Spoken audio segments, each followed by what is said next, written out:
Hey, this your girl Mo Beauty coming back to you with another video. Today I will be showing how to make hydrosols from Rosehip and rose petals. This is for my shampoos that I will be creating.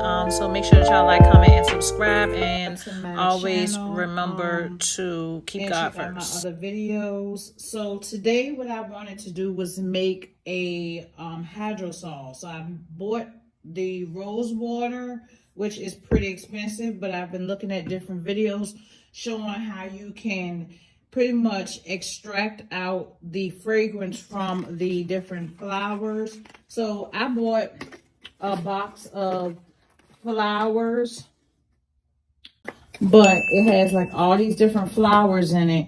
So what I was gonna do is extract out, I think I was gonna do like lavender. And I want to say, I think this is lavender, but then I was like, well, I have some rosehip. So I said I might do rosehip and do the red rose petals. And I also have calendula. So I'm going to make several hydrosols, but I'm just going to show you exactly what you have to do to make the hydrosol. So I have my burner right here. And what you do is you want to make like a steam type thing. You have a big pot, and I'm going to stick this inside, which is just a smaller bowl to give like some height. And then I'm going to put another bowl over it. Okay, so you have another bowl that you put over it. That's going to catch all of the condensation.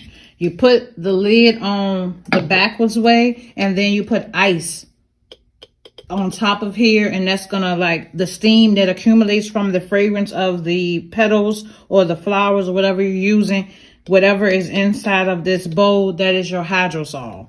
So I'm just gonna go ahead and do it. Of course, I'm gonna be using distilled water. So the first thing I'm gonna do is I think I'm gonna do the rosehip, because rosehip is really good for a lot of things. So I'm gonna put some rosehip. I'm not really measuring it. I'm just gonna do some rosehip, and I'm gonna put a couple of rose petals so we can extract out what we need to extract out. So again, not gonna do too much measuring. I'm just trying to get a little smell so that we can have a nice smell for our shampoo that we're going to be making. So right now it already smells pretty fresh. What I'm going to do now is take and put the bowl. So it's like kind of like around. I can already smell the fragrance of the roses. And now I'm just going to put some water,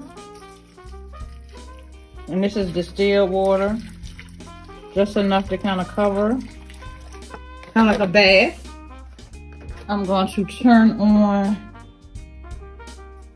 my hot plate. It's my first time using the hot plate. So, and then gonna put that on top to collect all of the good condensation. Put your lid on backwards, and I have to get the ice, but you can use anything frozen, I'm thinking, but I have like some ice that is in like a pair. Here's the little ice that I have. I need to make some more ice, but right now I'm just gonna put this right here, and this should work. And now we just have to just wait for the hot to get hot, and we will see, you know, once it's done.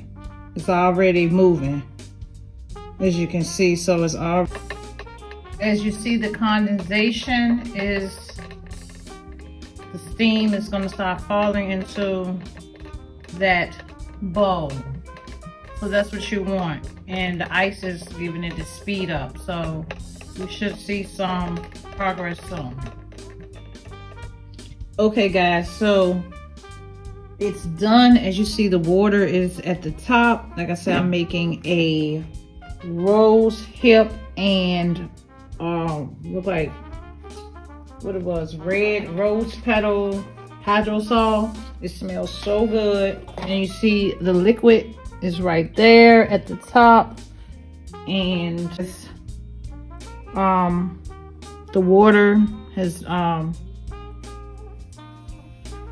went down and everything. So this is my hydrosol. It smells really fragrant, really good. So what I'm going to do is I hydrosol into the medicine dropper. I hope y'all can see that. It's clear and it has a smell to it. That's what hydrosol is. Okay, and it has the smell of whatever I put in it. So this gave me about 85 milliliters.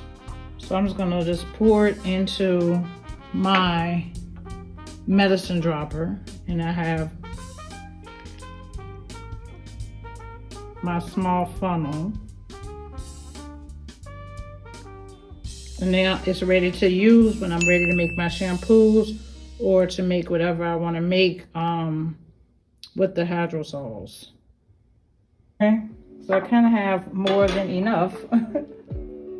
You don't want to make it full because you're putting the medicine dropper in it and you don't want that to kind of spill.